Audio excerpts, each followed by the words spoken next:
자, 그 다음 파트가 유지의 3패와 3패 방지법 이렇게 나와 있는데, 제가 조리과학 문제가, 우리가 조리원리 문제가 식품학 문제랑 같이 잘 섞여서 나온다 그랬잖아요. 근데 특히 이제 이 파트가 문제가 나올 때 튀김 문제와 3패 문제가 같이 섞여서 나와요.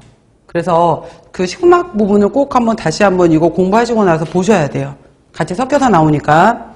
자, 3패. 식용 유지나 지방질 식품을 장기간 저장할 때 산소, 광선, 효소, 물, 미생물 등 작용을 받게 되면은 색깔이 짙어지고 나쁜 냄새가 발생을 한다. 이러한 현상을 3패라고 한다. 포화지방산보다는 불포화지방산, 이중결합을 갖고 있는 식물성 기름, 생선 기름 등에서 더 잘 일어나는 것이 있어요. 몸에는 좋지만 3패도 잘 일어난다. 그리고 크게 산화적 3패, 말 그대로 산소, 공기가 들어가서 발생을 한다. 그래서 자동산화라고 한번 배우셨을 거예요. 그래서 산소를 흡수하는 과정은 자연 발생적으로 일어나고, 그러니까 그냥 그 용기를 투과를 해서도 일어나요. 그래서 흰색병보다는 바로 이제 갈색병 이런데 투과하지 않도록 하는 게 좋고요. 이러한 산소가 유지를 산화시켜서 산화물질을 생성하는 자동산화 과정이 이어진다라고 했고요.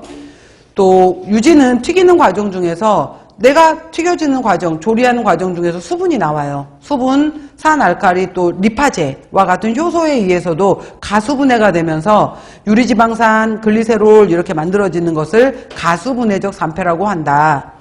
따라서 가수분해 반응의 경우에는 뜨거운 기름에 수분이 많은 식품 넣어서 튀길 때 더 빨리 일어나요. 그래서 아까 수분이 많은 식품의 경우에는 수분을 제거하고 나서 튀기는 게 좋다라고 말했던 것도 있었고요.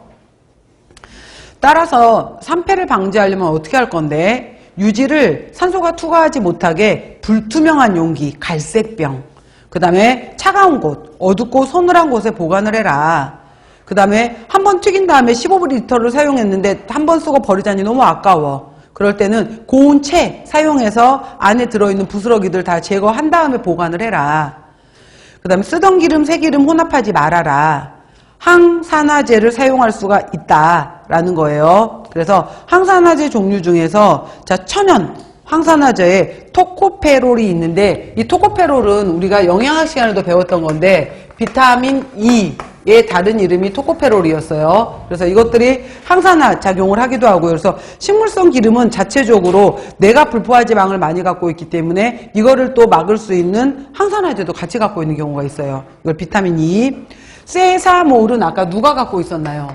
참기름 속에 들어있었다라는 거 꼭 기억하시고요.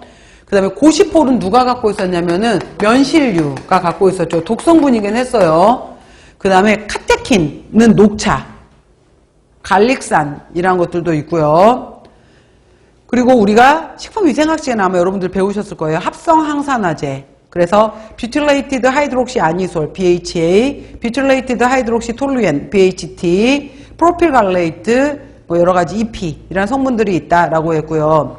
이게 뭐냐면은 우리가 이렇게 지방산이 이렇게 ROOH 이렇게 있었는데 얘가 날아가게 되면서 이렇게 이런 형태로 되는 것을 우리가 라디칼이라고 해요. 라디칼. 그래서 분리되어 버린 유리 라디칼이 되었다라고 해요. 근데 이렇게 돼버리면 라디칼들이 돼버리게 되면은 바로 산화가 되면서 수소를 잃어버리게 되면서 라디칼이 되면은 얘네들이 다른 지방에 있는 것들도 계속 불안정하게 만들어요. 그렇게 되면은 여기에다가 예를 들어서 AH에 해당이 되는 물질이 내가 수소 줄게, 내 거 떨어뜨려 주고 얘가 자기가 이렇게 되면서 수소를 주면서 다시 얘네들을 처음처럼 ROOH, RH로 만들어주면서 다시 안정화를 시켜줘요. 얘네들을 이렇게 내가 수소 물질을 주면서, 그러니까 A라는 것은 가상의 물질인 거고 수소를 내놓으면서 얘네들을 처음처럼 다시 안정화시키는 물질을 우리가 항산화제라고 해요.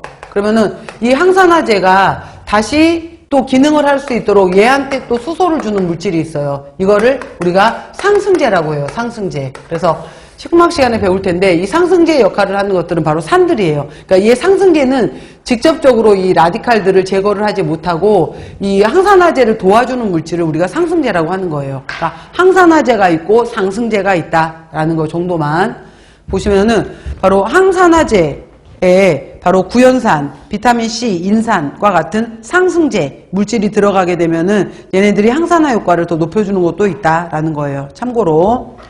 자, 산가. 우리가 지방이 많이 산패가 될수록 유리지방산이 많아져요. 이 유리지방산의 정도를 보는 것을 산가라고 해요. 그래서 이게 많아졌다라고 하게 되면은 기름이 오래되었구나라는 거예요.